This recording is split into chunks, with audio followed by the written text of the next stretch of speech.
বিশ্ব অর্থনীতির রক্ত সঞ্চালনকারী ধমনী হিসেবে পরিচিত হরমুজ প্রণালী এখন এক থমকে যাওয়া জলপথ। ইরান ইসরায়েল যুক্তরাষ্ট্র যুদ্ধের প্রভাবে বিশ্ব অর্থনীতি কতটা ঝুঁকির মুখে তার প্রধান মাপকাঠি হয়ে দাঁড়িয়েছে এই প্রণালী দিয়ে জাহাজ চলাচলের সংখ্যা। S&P গ্লোবাল মার্কেট ইন্টেলিজেন্সের তথ্য বলছে, যুদ্ধের ৮ সপ্তাহ পর গত মঙ্গলবার এই পথ দিয়ে মাত্র একটি জাহাজ পার হয়েছে। অথচ যুদ্ধের আগে এখানে প্রতিদিন গড়ে ১৩০টি জাহাজ যাতায়াত করত।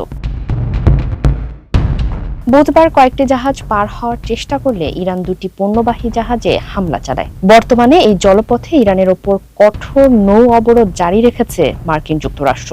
মার্কিন সেন্ট্রাল কমান্ড সেন্টকম জানিয়েছে ১৭টি যুদ্ধ জাহাজ, শতাধিক বিমান এবং ১০,০০০-এর বেশি সেনা এই অবরোধে অংশ নিয়েছে।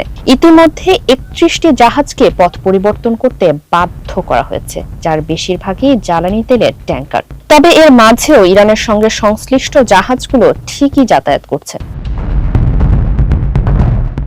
মার্কিন প্রেসিডেন্ট ডোনাল্ড ট্রাম্প ফক্স নিউজকে দেওয়া এক সাক্ষাৎকারে জানিয়েছেন, এই যুদ্ধের কোনো সুনির্দিষ্ট সময়সীমা নেই। শুরুতে ৪ থেকে ৬ সপ্তাহের কথা বলা হলেও এখন তার ৭ম সপ্তাহে গড়িয়েছে। ট্রাম্প মধ্যবর্তী নির্বাচনের চাপের কথা অস্বীকার করে বলেন, তিনি কেবল মার্কিন জনগণের জন্য একটি ভালো চুক্তি চান।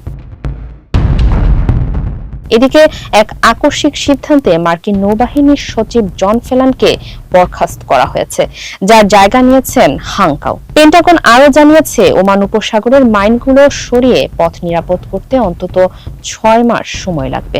যুদ্ধের এই ডামাডোলে বিশ্ববাজারে তেলের দাম হু হু করে বাড়ছে।